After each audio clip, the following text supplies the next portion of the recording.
कि दिल धड़काता, क्या बात, कि दिल धड़काता केहू के प्यार में, केहू के प्यार में। जिन जिन लोग यहाँ पे बैठे हैं ना, जो जो मुस्कुरा रहे हैं, निशा उपाध्याय की आंखें बहुत बड़ी है, यहाँ से ही सब कुछ देख रही हूँ मैं। आप लोग मुस्कुरा रहे हैं। किनको प्यार हुआ थोड़ा हाथ उठाकर बता दीजिए किनको किनको। साउंड वाले भैया देखिए मत मरवाइए, थोड़ा सा देखिए ना, ध्यान दीजिए। देखिए इधर ज्यादा प्यार करने वाले निशा जी, इधर ज्यादा प्यार करने वाले, इधर किन्हीं को प्यार नहीं हो रहा है क्योंकि सारे लोग शादीशुदा हैं। मांग भरने की सजा ये लोग पा रहे हैं, मांग भरने की सजा ये लोग पा रहे हैं और बीवी की मांगे पूरी करते करते प्रोग्राम देख के खा रहे हैं। देख लीजिए। गलत बात है ये। आपकी शादी हो गई है? नहीं ना, अभी शादी होगी तो बर्बादी होगी ना, अभी शादी नहीं हुई, अभी कुंवारे ना। ना कुंवारे रहिएगा तो भी वही बात है, ना हो तो भी दिक्कत, हो तो भी दिक्कत ना। सुन राजा शादी लड्डू मोती चूर का, जो खाए पछताए, जो ना खाए वो भी पछताए। ये तो बात है, ये तो जितने भी यहाँ पे हमारे श्रोतागण बैठे जो मुस्कुरा रहे, खासकर बाबा तो बड़ी अच्छी मुस्कुरा रहे हैं। बाबा पर लगे कि दिल धड़काता,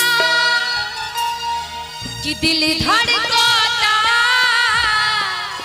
केहू के प्यार में, केहू के प्यार में। कि दिल धड़काता, दिल धड़काता केहू के प्यार में, केहू के प्यार में, केहू के प्यार में, केहू के प्यार में। मन मस्त भइल विमल सिंह जी की तरफ से 100 रुपए के नाम बहुत बहुत धन्यवाद।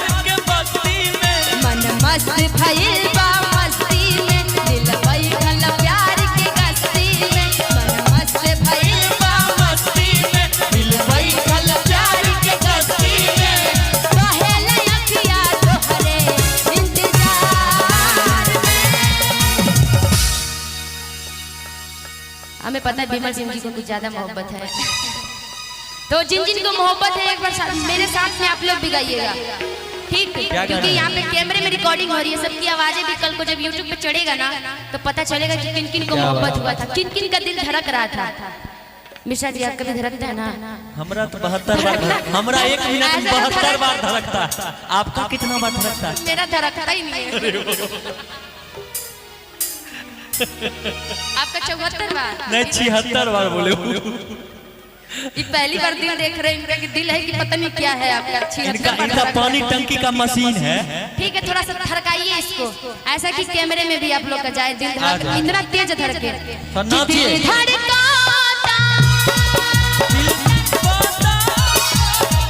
दिल धड़काता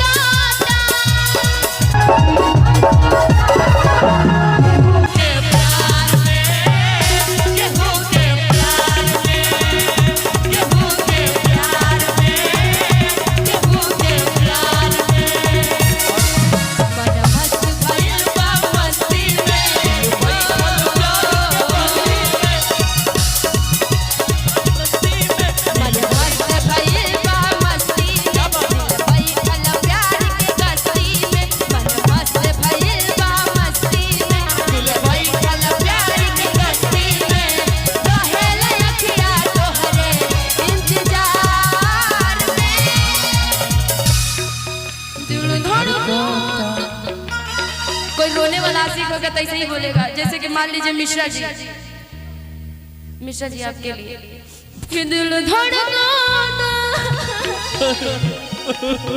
कि दिल धड़काता केकरा प्यार में? शिवेश के प्यार में ना, हमारा प्यार में ना। आज हमनी से पहला मुलाकात है, ऐसे मत। पहला मुलाकात, एक मुलाकात जरूरी है सनम, जिंदा रहने के लिए तेरी कसम। देखिए जिंदा रहने के लिए किसकी कसम?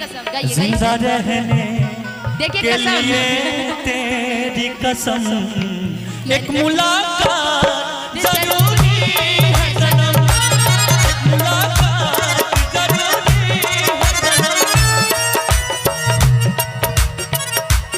जिंदा रहने के लिए तेरी कसम, जिंदा रहने के लिए तेरी कसम, एक मुलाकात जरूरी है सनम, एक मुलाकात जरूरी है सनम, एक मुलाकात जरूरी है सनम, जरूरी है सनम, जरूरी है सनम, मुलाकात जरूरी है सनम, एक मुलाकात जरूरी है सनम। क्या बात है,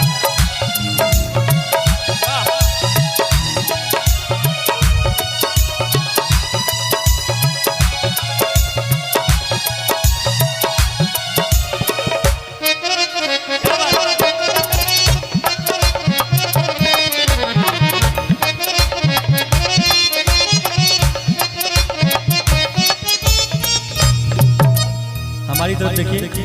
तेरी चाहतों ने ये क्या गम दिया,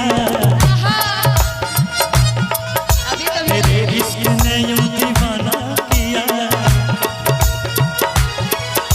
जमाने से मुझको बेगाना किया, दीवाने तेरे प्यार में बड़ा ही बुरा हाल, करा हूं तेरी राह में न हुस्न ख्याल, करा हूं तेरी राह में न हुस्न ख्याल, न हुस्न ख्याल है, मुलाकात जरूरी है सनम, मुलाकात जरूरी है, मुलाकात जरूरी है सनम, जिंदा रहने के लिए तेरी कसम, जिंदा रहने के लिए तेरी कसम, एक मुलाकात जरूरी है सनम, एक मुलाकात जरूरी है सनम, एक मुलाकात जरूरी है सनम, एक मुलाकात जरूरी है सनम, एक मुलाकात जरूरी है सनम, एक मुलाकात जरूरी है सनम, एक मुलाकात जरूरी है सनम, एक मुलाकात जरूरी है सनम।